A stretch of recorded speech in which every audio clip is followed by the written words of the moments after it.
سورہ 3 مکی صورت ہے، ہجرت سے پہلے نزول ہوا۔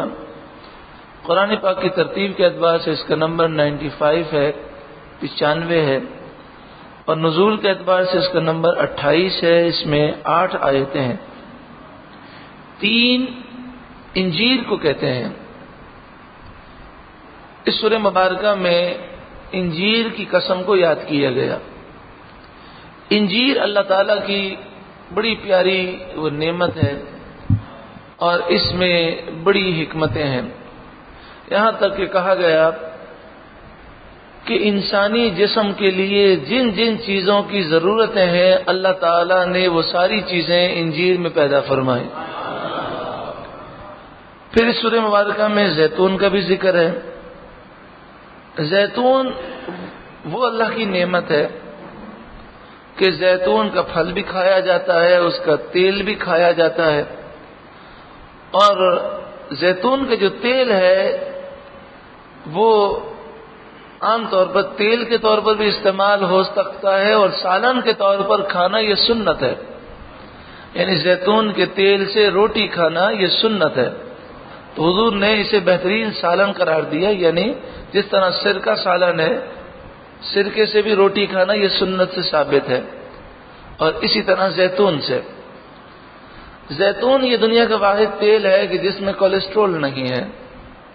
اس کے استعمال سے دل کی رگیں بند نہیں ہوتی اور دل کے مسائل پیدا نہیں ہوتے، بلکہ یہ وہ واحد تیل ہے، حالانکہ تیل استعمال کرنے سے نقصانات ہیں، یہ وہ واحد تیل ہے کہ دل کا مریض استعمال کرے تو اس کا مرض دور ہو جاتا ہے۔ اس میں بڑی برکتیں ہیں، بڑی رحمتیں ہیں۔ یہاں تک کہ ایک جگہ پر یہ رپورٹ پڑھی، اور یہ شاید امریکی کسی ادارے نے اس پر تحقیق کی تھی۔ ان کا یہ کہنا تھا کہ روزانہ 1 چمچ اگر کوئی زیتون کا تیل استعمال کرتا ہوگا تو کینسر سے محفوظ رہے گا۔ تو جن چیزوں کا قرآن نے ذکر کیا اور جو چیزیں رسول اللہ نے استعمال کی اس میں برکت ہی برکت ہے۔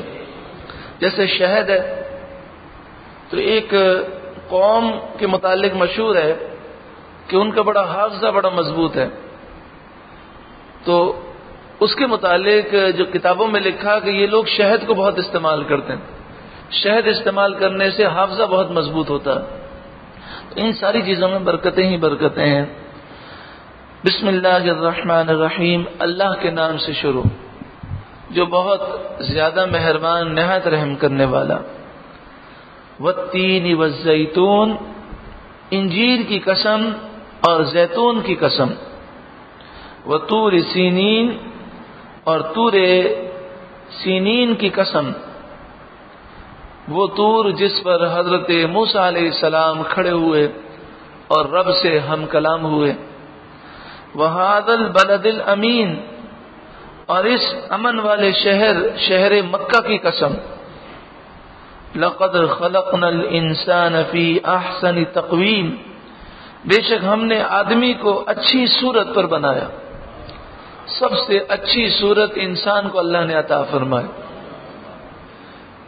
مفسرین نے ایک واقعہ لکھا، فرمایا کہ ایک شخص تھا، اس نے اپنی زوجہ کی تعریف کی اور اس کے حسن کی تعریف کی، تو اس نے کہا کہ آپ جھوٹی تعریف کرتے ہیں۔ تو اس نے کہا کہ تو چاند سے بھی زیادہ خوبصورت ہے۔ تو اس نے کہا کہ آپ جھوٹ بولتے ہیں۔ تو اس کے منہ سے یہ جملہ نکل گیا کہ اگر تو چاند سے زیادہ خوبصورت نہ ہو تو تجھے 3 طلاق۔ اب وہ مفتیان کرام کے پاس مسئلہ لے کر جاتے کہ طلاق واقع ہوئی کہ نہیں، وہ کہتے ہیں ہمیں کیا پتہ چلے۔ یہ تو بڑی عجیب جملہ ہے۔ تو کسی بزرگ کے پاس گئے تو انہوں نے یہ آیت کریمہ پڑھی اور فرمایا کہ انسان کو اللہ تعالیٰ نے ہر مخلوق سے زیادہ خوبصورتی عطا فرمائے، تو لہذا طلاق واقع نہیں ہوئی۔ ثم رددناہ اسفل سافلین، پھر اسے ہر نیچی سے نیچی حالت کی طرف پھیر دیا۔ یعنی انسان کو اللہ نے خوبصورتی عطا فرمائی، لیکن اس نے گناہوں بھری زندگی گزاری، پھر ہلاک ہوا، قبر میں اس کے جسم کے ٹکڑے ٹکڑے ہو گئے، پیپ اور خون میں بھر گیا، مٹی میں مل گیا تو قیامت کے دن اٹھے گا، پھر ذلیل و رسوا ہو کر جہنم میں جائے گا. جب جہنم میں جائے گا تو اس کی شکل بگڑی ہوئی ہوگی. نچلا ہونٹ جو ہے وہ لٹک کر ناف تک آ جائے گا، اور اوپر والا ہونٹ وہ سکڑ کر آدھے سر تک آ جائے گا. دانت باہر کی طرف ہوں گے، اور جسم اتنا بڑا ہوگا، جہنمیوں کا جسم اتنا بڑا کر دیا جائے گا، اور ایسا بدنما اور ایسا ہولناک اور ایسا خوفناک ہوگا کہ ایک ایک دانت جو ہے بڑے بڑے پہاڑوں جتنا ہوگا. کتنا بڑا جسم ہوگا. لیکن سب کے ساتھ ایسا نہیں ہوگا. الا الذین آمنوا، ہاں وہ لوگ کہ جو ایمان لائے، وعملوا الصالحات، اور انہوں نے اچھے عمل کیے، فلہم اجر غیر ممنون، تو ان کے لیے وہ اجر ہے جو کبھی ختم نہیں ہوگا. فما یکذبک بعد بالدین، تو اب کیا چیز تجھے انصاف کے جھٹلانے پر باعث ہے؟ اب کون سی چیز ہے جس کی وجہ سے تو قیامت کو جھٹلاتا ہے؟ الیس اللہ باحکم الحاکمین، کیا اللہ سب حاکموں سے بڑھ کر حاکم نہیں؟ ہاں بے شک اللہ احکم الحاکمین ہے، وہ بادشاہوں کا بادشاہ ہے، حاکموں کا حاکم ہے.